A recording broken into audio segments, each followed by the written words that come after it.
Magandang tanghali mga kapatid. Ipinagdiriwang sa Cebu ngayon, Enero, ang Sinulog Festival.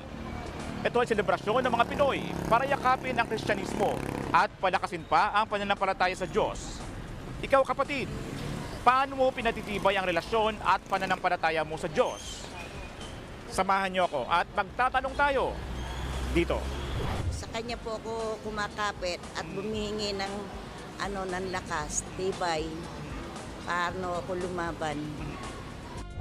Ngayong bagong taon, talagang sinigurado ko na mas malalapit lalo yung relasyon ko sa Panginoon. Pagdadasal pa rin kahit na nasaang lugar man ako, talagang humihingi ako ng protection and guidance sa lahat ng ginagawa kong bagay.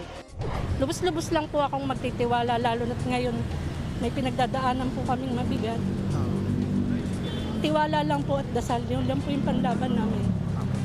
Sa paghingi ng tawad at pagdadasal araw-araw. Ako ang inyong mahaninong bayan, ang tunay at nag-iisang pantanggal umay sa pananghalian.